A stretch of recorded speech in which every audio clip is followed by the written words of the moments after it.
Shalom pada para jemaat, baik anggota gereja maupun simpatisan.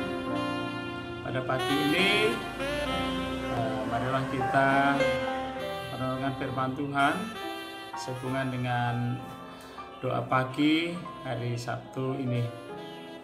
Sebelumnya mari kita berdoa terlebih dahulu. Bapa kami surga, terpujilah namamu, kami ucap syukur atas pagi ini kami diberikan waktu dan kesempatan untuk boleh merenungkan dan memberitakan firman-Mu pada pagi hari ini. Terima kasih untuk pimpin kami dan saudara semua yang mendengarkan video ini supaya bisa dipimpin oleh Tuhan, bisa memahaminya. Kiranya melalui kuasa Roh Kudus-Mu boleh bekerja dengan baik. Dalam nama Tuhan Yesus kami berdoa. Haleluya. Amin. Bapak Ibu Saudara sekalian, sekali lagi kami ucapkan selamat pagi yang terkasih dalam Tuhan Yesus. Pada hari ini, pagi ini kami akan merenungkan firman Tuhan dengan diberi judul perintah untuk memberitakan Injil. Kalau kita mendengar istilah ini, pasti terkait dengan bagaimana Yesus sebelum naik ke surga. Setelah itu memberikan perintah yang disebut juga perintah amanat agung. Nah, jadi perintah memberikan Injil tadi bisa kita lihat, kita renungkan di dalam Matius 28 ayat 16 sampai 20. Ayat tersebut antara sebagai berikut akan saya bacakan terlebih dahulu. Dan ke-11 murid itu berangkat ke Galilea, ke bukit yang telah ditunjukkannya. Yesus kepada mereka, ketika melihat Dia, mereka menyembahnya, tetapi beberapa orang ragu-ragu. Yesus mendekati mereka dan berkata, "Kepadaku telah diberikan segala kuasa di surga dan di bumi. Karena itu pergilah, jadikanlah semua bangsa muridku, dan baptislah mereka dalam nama Bapa dan Anak dan Roh Kudus. Dan ajarlah mereka melakukan segala sesuatu yang telah kuperintahkan kepadamu, dan ketahuilah aku menyertai kamu senantiasa sampai kepada akhir zaman." Bapak Ibu Saudara sekalian yang terkasih dalam nama Tuhan Yesus, dan juga para jemaat semua, di sini saya pikir kita semua setuju jika amanat itu sangatlah penting. Karena di sini sebuah amanat yang merupakan instruksi, pesan, atau perintah yang berasal dari atas yang statusnya lebih tinggi daripada kita. Sebuah amanat biasanya akan kita usahakan untuk dilakukan betapapun beratnya. Katakanlah atau sebagai contoh, seandainya Anda atau kita mendapat amanat dari pimpinan kita, apalagi dari seorang presiden, sebagai memegang kekuasaan tertinggi di negara kita, tidakkah Anda segera bergegas yaitu untuk melakukannya? Jika kepada presiden yang notabene manusia juga sama seperti kita, nilai amanat sudah begitu penting. Bagaimana dengan amanat yang berasal dari Tuhan? Pastilah Sang Pencipta dari segalanya itu merupakan amanat yang sudah pasti sangat tinggi. Bagaimana dengan sebuah amanat yang dikatakan sebuah amanat agung yang sebelumnya sudah kita dengarkan tadi dalam bacaan sebelumnya di awal renungan hari ini. Sebuah panggilan penting dari Tuhan hadir lewat Yesus Kristus sesaat sebelum Dia naik kembali ke tahtanya di surga. Yesus menyampaikan sebuah tugas khusus bagi kita semua, yaitu Yesus menyampaikan sebuah amanat kepada murid-muridnya juga para pengikutnya. Dan tugas itu adalah berbunyi seperti ini, karena itu pergilah, jadikanlah semua bangsa muridku, dan baptislah mereka dalam nama Bapa dan Anak dan Roh Kudus, dan ajarlah mereka melakukan segala sesuatu yang telah kuperintahkan kepadamu. Dan ketahuilah aku menyertai kamu senantiasa sampai kepada akhir zaman. Inilah yang kemudian kita kenal sebagai amanat agung. Kita diselamatkan memang secara cuma-cuma karena kasih Tuhan yang begitu luar biasa besarnya. Tetapi bukan berarti kita tidak perlu melakukan apa-apa, hanya duduk dan berpangku tangan tanpa memedulikan keselamatan orang lain. Bapak Ibu Saudara sekalian, Tuhan sudah menegaskannya secara langsung. Ini bahkan merupakan pesan terakhir Yesus sebelum dia meninggalkan permukaan bumi ini. Artinya ini pesan yang luar biasa pentingnya, yaitu sebuah amanat yang agung yang harus kita jalankan karena Tuhan sendiri yang memberikannya. Mengapa harus ada amanat agung? Ini berkaitan dengan begitu besarnya kasih Allah kepada dunia ini.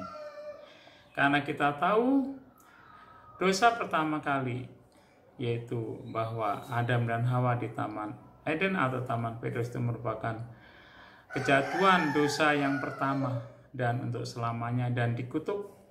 Itulah pertama kali dosa yang dijatuhkan, yang dialami oleh Adam dan Hawa ketika itu. Lihatlah sebuah ayat sangat indah yang sudah sangat kita kenal, yaitu dalam Yohanes 3 ayat 16.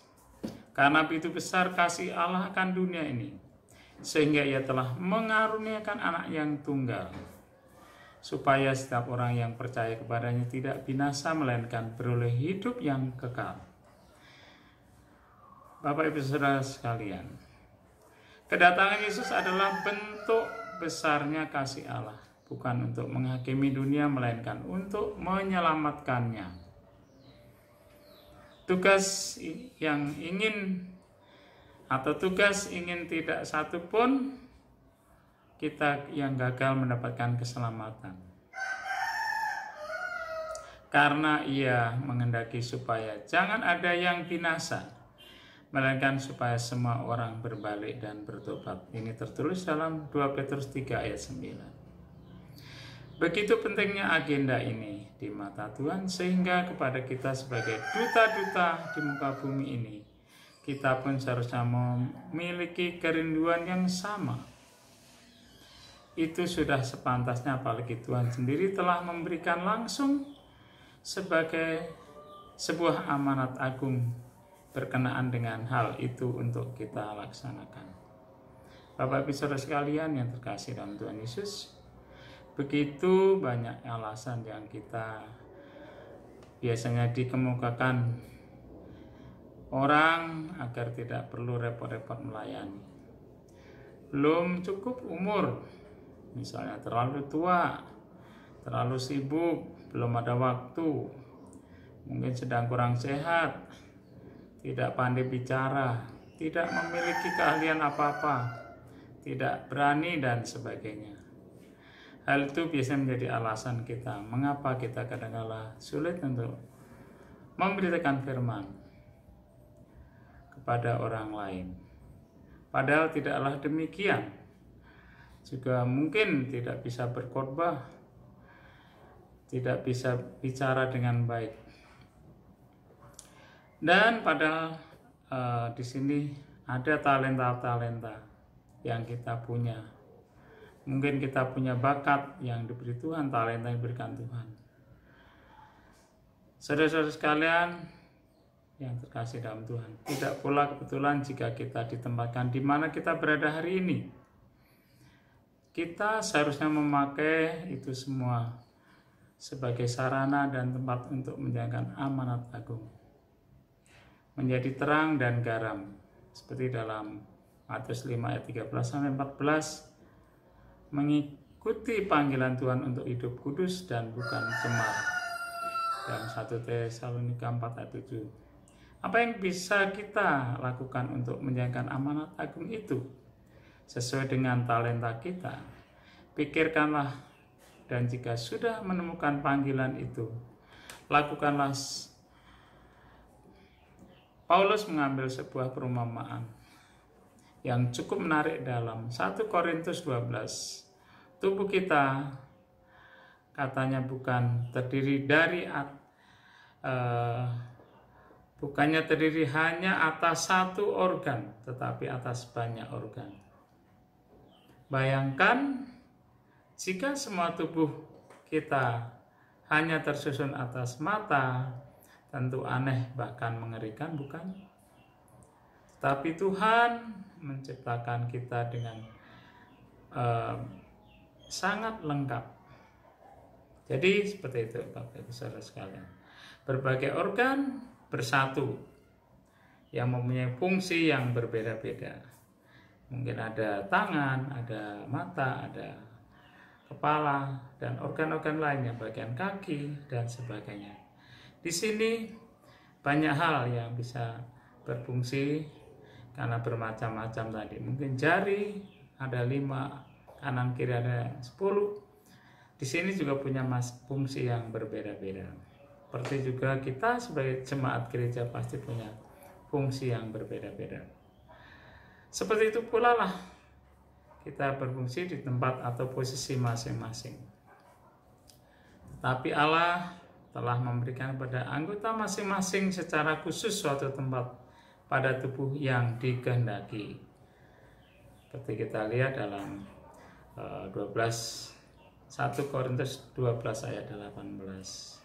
Kita semua adalah tubuh Kristus dan masing-masing secara khusus, ya, saya ulangi, tetapi Allah memberikan kepada anggota masing-masing secara khusus suatu tempat pada tubuh seperti yang dikehendakinya. 1 Korintus 12 ayat 18. Kita semua adalah tubuh Kristus dan masing-masing adalah anggotanya. Ayat 27-nya, dan kita semua bertumbuh di dalam segala hal ke arah Dia, Kristus yang adalah kepala, seperti yang tertulis dalam Efesus 4 ayat 15. Dan daripadanya lah tersusun tubuh yang rapi, tersusun dan diikat menjadi satu oleh pekerjaan tiap-tiap anggota pelayanan. Daripada seluruh tubuh rapi tersusun dan diikat menjadi satu oleh pelayanan semua bagiannya, sesuai dengan kadar pekerjaan tiap-tiap anggota menerima pertumbuhannya dan membangun dirinya dalam kasih. Jika satu bagian tidak bekerja, jika ada yang timpang, maka pertumbuhan pun tidak akan sempurna. Jadi oleh karena itulah, sebagai bagian dari tubuh Kristus, sudah seharusnya kita menjalankan amanat agung ini sesuai dengan kapasitas kita masing-masing, di mana kita ditempatkan. Saudara sekalian, jika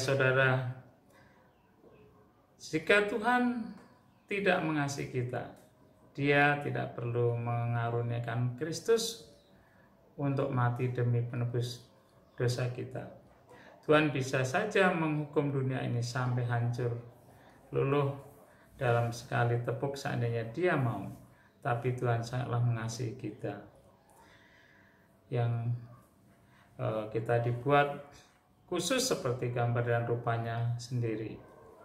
Dengan tegas firman Tuhan berkata, dan Injil Kerajaan ini adalah diberitakan di seluruh dunia, menjadi kesaksian bagi semua bangsa. Sesudah itu barulah tiba kesudahnya, seperti tertulis dalam Matius 24 ayat 14. Injil mutlak harus diberitakan ke seluruh dunia, menjangkau sebanyak mungkin jiwa-jiwa, dan itu merupakan garis tugas kita, sesuai dengan kemampuan dan talenta yang telah diberikan Tuhan kepada kita. Tidak ada alasan bagi kita untuk menolak menjalankan sebuah amanat agung yang berasal langsung dari Tuhan. Jangan sampai perumpamaan tentang talenta yang tercatat dalam Matius 25 ayat 14-30 itu tidak kita indahkan dan kemudian kita berakhir seperti hamba dengan 1 talenta di dalam perumpamaan itu dicampakkan ke dalam kegelapan yang paling dalam, yang paling gelap, di mana hanya ratap tangis dan kerta gigi. Bukan hanya talenta yang telah disiapkan Tuhan, tetapi lihatlah ayat bacaan di atas. Bukankah Yesus sendiri sudah menjanjikan dan menyertai kita senantiasa dalam menjalankannya? Kalau begitu, kurang apa lagi panggilan Tuhan lewat amanat agungnya sesungguhnya jelas dan itu berlaku bagi kita semua anak-anaknya. Kita ada di tempat saat ini bukanlah kebetulan. Talenta, keistimewaan, bakat, dan juga keahlian lainnya yang diberikan Tuhan kepada kita juga merupakan bukanlah sembarangan. Jangan sia-siakan itu semua. Pakailah untuk mewartakan berita keselamatan dan muliakanlah Tuhan Allah dengan itu semua sebagai bagian dari menjalankan panggilannya untuk melayani Tuhan, memberitakan Injil, dan sebagai bentuk kasih kita kepadanya. Bapak Ibu Saudara sekalian yang terkasih dalam Tuhan Yesus Kristus, renungan ini adalah singkat yang kita bisa ambil hikmatnya pada hari ini. Mari kita lakukan amanat agung Tuhan Yesus sesuai dengan kapasitas yang kita miliki. Apapun yang bisa kita punya, mungkin dengan daya atau tenaga kita, bisa dengan dana atau uang yang kita miliki untuk mendukung, menyokong pengabaran Injil. Karena Injil harus diberitakan bukan sekedar di dalam lingkungan sendiri, bahkan sampai seluruh dunia. Bapak Ibu Saudara sekalian, dan juga selain dana, juga ada kesempatan waktu, seperti dalam lagu hidup ini adalah kesempatan. Dan nanti kalau sudah tidak ada berdaya, kita tidak bisa melayani, apalagi tidak punya kemampuan untuk finansial kita untuk mendukung pelayanan pengabaran Injil. Bapak Ibu Saudara sekalian, dan tidak kalah pentingnya, yaitu adalah kita menggunakan waktu untuk berdoa. Seperti hari ini, pagi ini kita bisa berdoa, karena istilahnya dengan 3D, dengan daya, ya, dengan dana, dan tentunya pasti dengan doa. 3D. Terima kasih atas perhatian saudara sekalian. Sebelum kita akan berdoa lebih dahulu. Terima kasih Bapak. Kami menyerahkan waktu hari ini ke dalam tangan-Mu. Untuk setelah pagi ini kami bisa merenungkan firman-Mu. Dan kita semua jemaat Gereja Baptis boleh menyampaikan doa pagi dan juga renungan hari ini. Waktu kami serahkan dalam tangan-Mu, dalam nama Tuhan Yesus kami berdoa. Haleluya. Yang percaya katakan amin.